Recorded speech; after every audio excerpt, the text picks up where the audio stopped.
This is Trinity Place in Geneva, New York, for the second Sunday of Christmas. My name is Cameron Miller.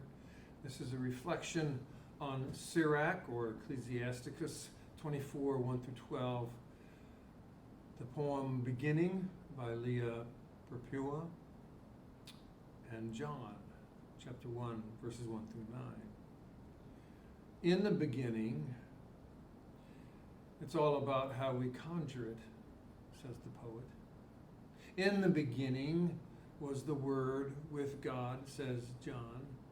In the beginning, the feminine holy hovered over creation to find the single best place to reside, says Ben Sira in his book Ecclesiasticus.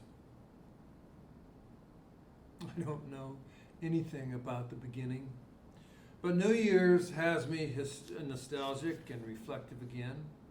Recently I told you about Theoda, and today I want to stretch back a few years before I knew her.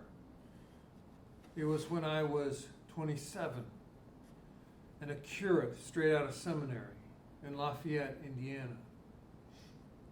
Now, you have to realize I had a philosophy major in college. I was a passionate existentialist and social activist. And then I attended a renegade seminary, Episcopal seminary, but even with that, was just barely able to tolerate the intellectual and social confines of the church.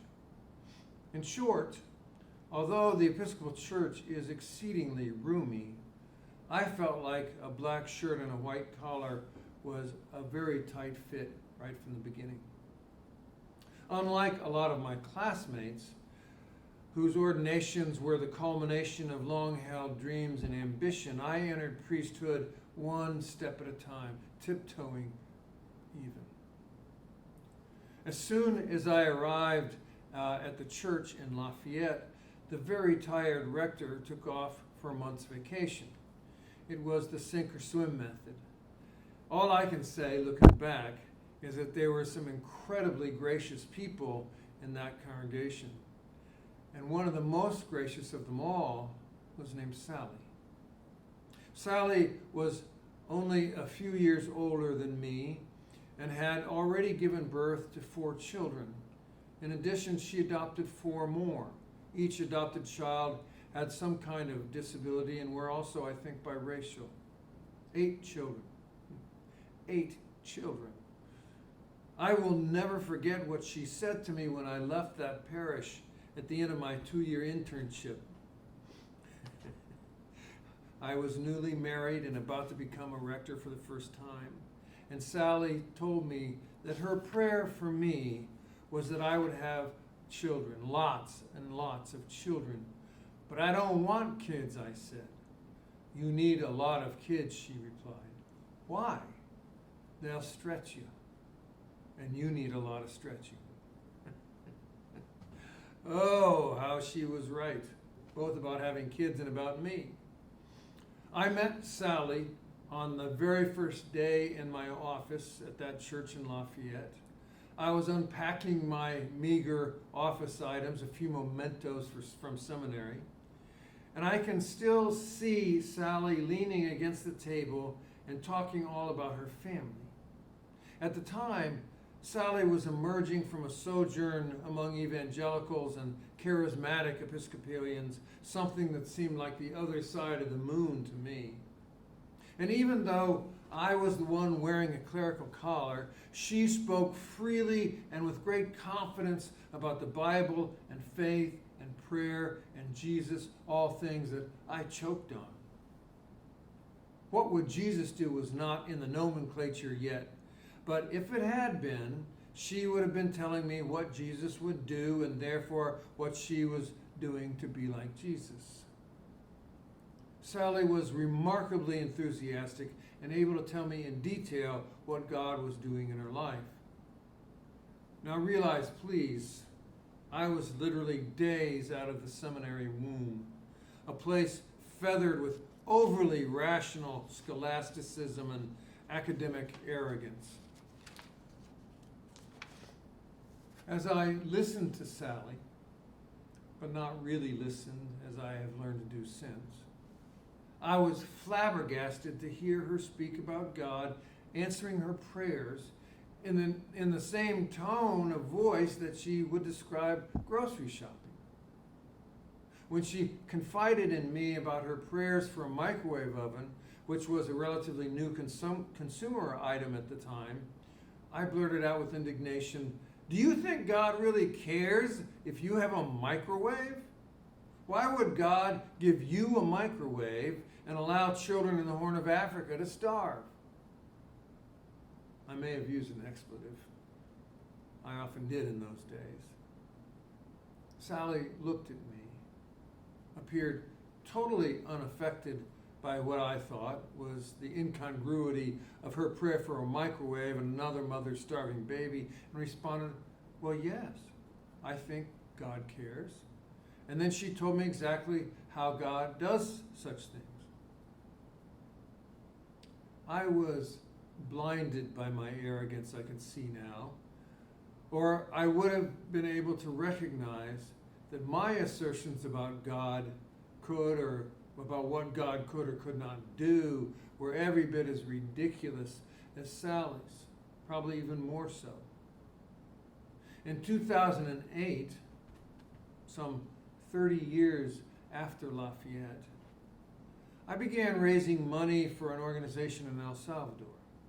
It was for a project to support a health worker named Gloria, who I had come to know and respect, and whose focus was on educating and raising the self-esteem of teenage girls and young women. So in this project, I made a list of friends and acquaintances from former congregations that I had served, and I sent them all a description of Gloria's work. In 3 days, I had a check from Sally, one that turned out to be one of the largest contributions I would receive, and that's saying something. Sally and I had not seen one another for at least a decade then. And what I realized as I reflected on it was that I was too blind to see when I was younger, and regardless of whether, and what I realized then that I was too blind to see when I was younger, was that regardless of whether God answered prayers for a microwave or not, Sally was one of the answers to God's prayers for us. Now hold that thought for a minute. God's prayers for us. You will not be surprised to know, if you've listened to me at all, that I continue to discount the idea that God provides microwaves or parking spaces, no matter how earnestly we might pray for them. Even so, I do believe that God is intimately connected and influential in this world. Today, years of humbling experience later, and years of befuddling life in between, my sense is that God is an absolute mystery. And all of us are condemned to being mystics in search of an encounter with that mystery.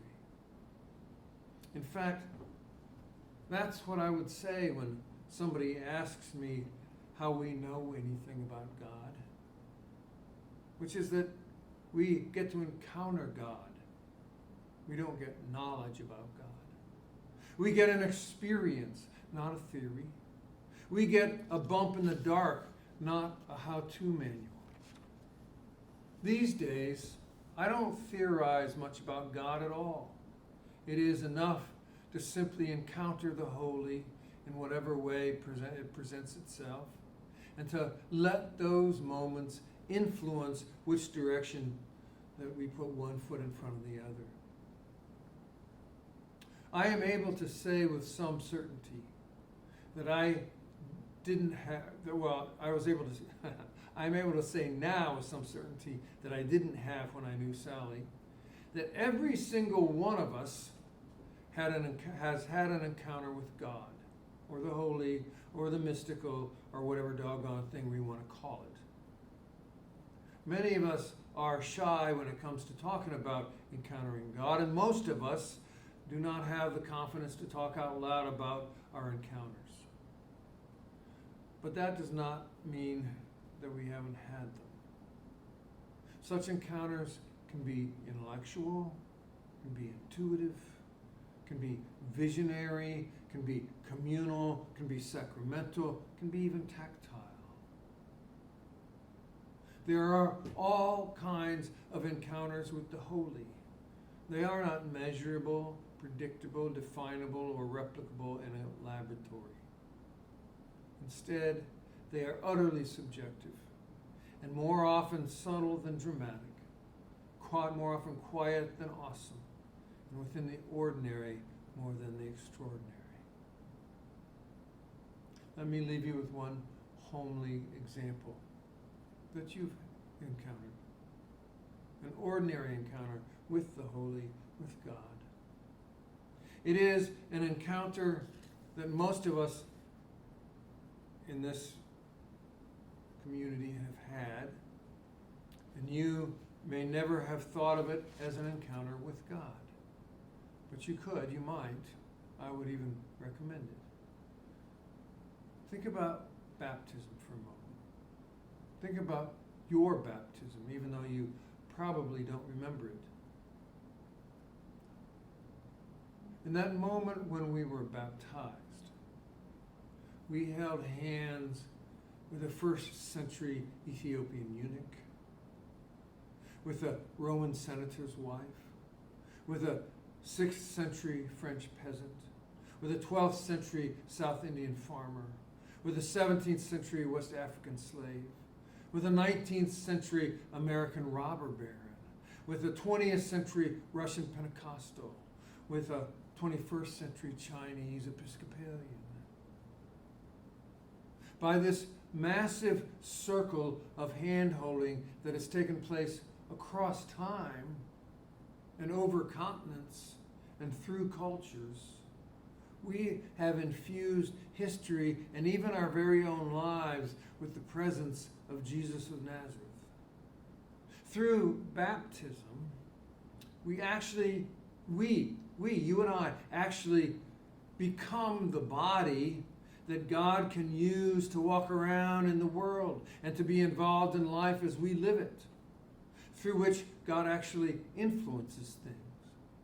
We can actually, you and I, can actually become the answer to God's prayers for us, as Sally has likely been so many times. It seems so very ordinary as to not constitute an encounter with God. It seems so ordinary as to not be holy, but that's the point. The presence of God is ordinary, and God is present in the ordinary. Through the practice of our baptisms, we are answering God's prayers for us, and in the process encountering God in the ordinary of our lives. In the beginning, we were baptized, and we became agents of God's love. We have had encounters with God ever since. We just didn't know how to claim it, or to name it, or to recognize its simple presence within the ordinary of our lives. Happy New Year. And may your New Year's be filled with great peace,